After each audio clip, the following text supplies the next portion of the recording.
Good morning सर्वांना. तर welcome back to my channel आणि आजच्या व्लॉगची सुरुवात करते मी देवपूजापासून. जी विहान मला करू लागतोय, त्याला मी एकदा म्हटली, "चल रे देवपूजा करू लाग." तो असंही काही नाही, तर काही खेळत होता. तर म्हटलं तो आलाही लगेच आणि मग त्याने आणि मी मिळून आम्ही दोघं मिळून देवपूजा केली. मस्त केली नाही? छान वाटतं देवपूजा केली की सकाळी-सकाळी. त्यानंतर मी आली किचनमध्ये आणि मग बघते तर आज माझं बाळ जास्तच गुणी झालंय जरा.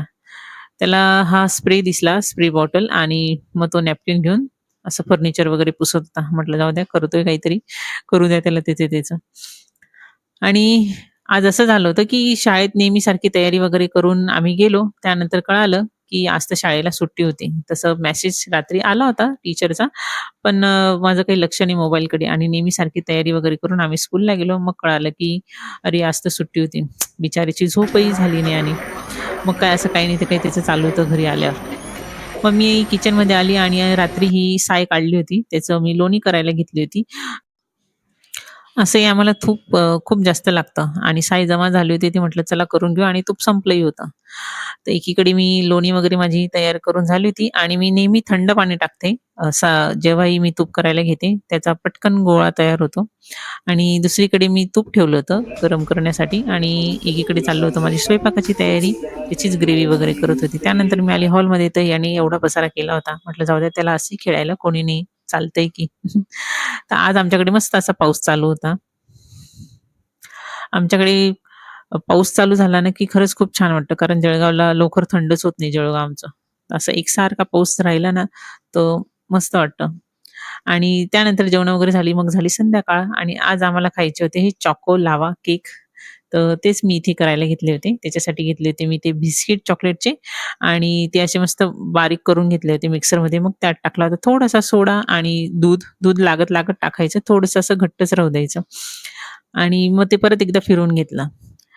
त्याच्यानंतर हे असं आप्यांचं पॅन घेतलं. त्यात तूप टाकलं होतं मी. तसं तेल टाकलं तरी चालतं. पण म्हटलं ते स्वीट आहे तर त्याला तूपच चव पण लागेल आणि छानही लागेल. तर मी तूप टाकलं आणि नंतर आपण जे चॉकलेटचं केलं होतं, मग मी ते त्यात एक कोन बॅग घेतली. त्यात ते चॉकलेटचं टाकलं आणि मग असं मस्त छानपैकी पहिले थोडंसं बॅटर टाकलं. मग त्यात डार्क चॉकलेट टाकली आणि परत वरून बॅटर टाकून दिलं होतं. आणि अगदी मी 5 मिनिटं ठेवले. त्यानंतर हे मस्त असे चोको लावा केक रेडी झाले होते. खूप छान झाले होते. एकदा नक्की ट्राय कराल. मला तर खरंच खूप आवडले आणि मुलांनाही खूप आवडले. त्यानंतर परत मी एकदा झाकण काढून असं पलटून घेतलं सर्वांना. थोडेसे ते लागत होते. मग परत एकदा वरून मी तूप एक थेंब असं सोडलं होतं. मस्त झाले ते असे. तर हे माझे असे चोको लावा केक रेडी झाले होते आणि वरून मी असं चॉकलेट परत त्याला छान असं तयार केलं होतं. मस्त दिसताय नाही. तो एकदा नक्की ट्राय कराल. मला तर खरंच खूप आवडले. मीही खाल्ले आणि मुलांना तर खूपच जास्त आवडले होते. आणि संध्याकाळचं असे थोडंफार काही नाही तर काही त्यांना स्नॅक लागतंच. तर मग म्हटलं चला रेसिपी पण होऊन जाईल आणि त्यांचं खाणंही होऊन जाईल. तर एकदा नक्की ट्राय कराल. Choco lava cake. तर व्लॉग आवडत असेल तर कसं प्लीज झालंय? लाईक आणि सबस्क्राईब करा. बाय.